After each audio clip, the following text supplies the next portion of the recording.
Hello guys, আজকে আমি তোমাদের বেডব্রেসে 10টা কমন মিস্টেকের কথা বলবো যা বিগিনার্সরা বহুত করে, তার পাশাপাশি এক্সপিরিয়েন্স প্লেয়াররাও করে। সো বেশি কথা না বলে ভিডিওটা স্টার্ট করি। বেডওয়ার্স ম্যাচ উইন করতে হলে তোমাদের ফার্স্ট রাশ অবশ্যই উইন করতে হবে। এই জন্য তোমাদের ফার্স্ট রাশে ব্রিজিংটা ফেল করা যাবে না। ব্রিজিং ফেল করলে যেটা হবে, অপোনেন্ট তোমার একটা ফ্রি বেড পেয়ে যাবে আর তুমি ইজিলি কিল হয়ে যাবে। সো তোমরা তোমাদের ব্রিজিং প্র্যাকটিস করবা বেশি বেশি করে, যেন তোমরা না পারো আর তোমাদের যেন বেডওয়ার্স ম্যাচগুলো যেন না হারো। প্র্যাকটিসের জন্য তোমরা বিভিন্ন ব্রিজিং সার্ভারে যেয়ে তোমরা প্র্যাকটিস করতে পারো, যেন তোমরা ব্রিজিংয়ে বেশি বেশি ফেল না করো। ব্রিজিং ফেলের পাশাপাশি অনেক উপরে ব্রিজ করাও খারাপ, কারণ অনেক উপরে ব্রিজ করলে তুমি অনেক ড্যামেজ খাবার নিচে পড়লে এবং কখনো কখনো তুমি কিল হয়ে যেতে পারো। ব্রিজিং বেশি উপরে করা যাবে না, বেশি নিচেও করা যাবে না, একবারে মাঝামাঝি করতে হবে যেন তুমি কম ড্যামেজ খাও এবং এনিমি তোমাকে পিছ থেকে না মারতে পারে, উপর থেকে না মারতে পারে। অনেক প্লেয়ার্স ব্রিজিং অনেক লোতে করে, তারা অনেক নিচে ব্রিজিং করে এবং এনিমির দিকে তাকায় না। সেই জন্য তারা উপরে যখন এনিমি উপরে ব্রিজ করে তখন তারা এমনি ইজিলি নক হয়ে যায় আর ফ্রি অপোনেন্ট বেড পেয়ে যায়।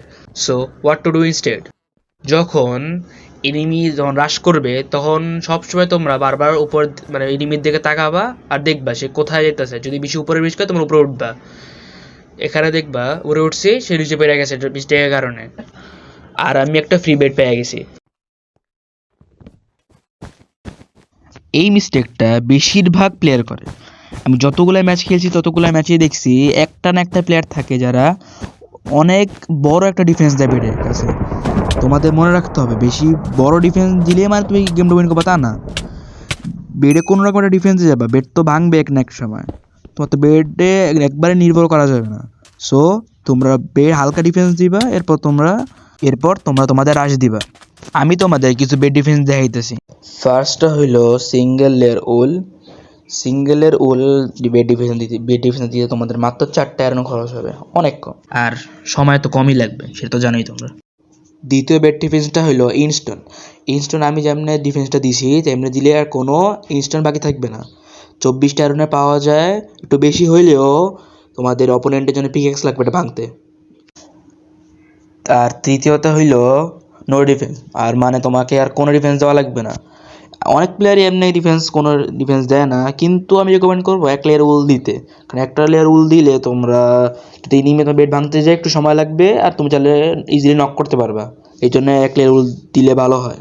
আর তোমরা যদি মনে করো আমি কোনো ডিফেন্স দিব না, তাড়াতাড়ি যে রাশ করবো, তাহলে করতেই পারো, সমস্যা নেই। অনেক প্লেয়ার তাদের ফার্স্ট রাশ ভুল করে। অনেকজন সাইডে রাশ করে, উপরে রাশ করে, অথবা ডাইরেক্ট মিডলে যা রাশ করে, এটা একবারে ভুল। তোমায় ম্যাপ অনুযায়ী রাশগুলো করতে হবে। সো আমি কিছু ম্যাপের নাম দেখতেছি আর কয়টা রাউন্ড লাগবে সেটা এক্সপ্লেন করতেছি। প্রথম ম্যাপের নাম হলো লাইট হাউস ম্যাপ, সাইড রাশ ম্যাপ। সো তোমরা সাইড রাশ করতে হবে এবং মিনিমাম তোমাদের আর লাগবে 8টা আয়রন, কিন্তু তোমরা 16টা আয়রন দিয়ে রাশ করবা, কারণ 16 আয়রন দিয়ে রাশ করা বেটার। পরের ম্যাপের নাম হলো নাট ক্র্যাকার। এটা হলো তোমার ফরওয়ার্ড রাশের ম্যাপ। শুধু সামনে রাশ করে ডান অথবা বাম দিকে তোমার ফার্স্ট রাশ থাকবে, আর মিনিমাম আয়রন লাগবে তোমার 16টাই লাগবে, তো 16টা নিতে হবে। পরের ম্যাপ হলো নেবুক। এইটা হলো সাইড রাশ ম্যাপ। তোমার সাইডে থাকবে ডায়মন্ড জেন, এর পরে তোমার রাশ হবে, আর মিনিমাম আয়রন লাগবে তোমার 16টার মতোই। 12টা দিয়ে করা যায়, বাট 16টা অনেক সেফ। আর তোমরা চাইলে 26টা আয়রন দিয়ে করতে পারো, একটা স্টোন শট হবে, একটা এক্সট্যাক উল হবে, সেটা বহুত ভালো হবে, তোমার অনেক অ্যাডভান্টেজ পাবা ফার্স্ট রাশের জন্য।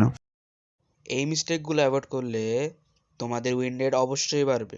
তোমাদের সবসময় গেমগুলো পারফেক্ট খেলা দরকার নাই, এগুলো যদি অ্যাভয়েড করতে পারো তাহলে তোমাদের আগের থেকে অনেক ম্যাচ তোমরা উইন করতে পারবা। যদি আমার ভিডিওটা তোমাদের কাছে হেল্পফুল লাগে, আমার চ্যানেলটা সাবস্ক্রাইব করে দিবা।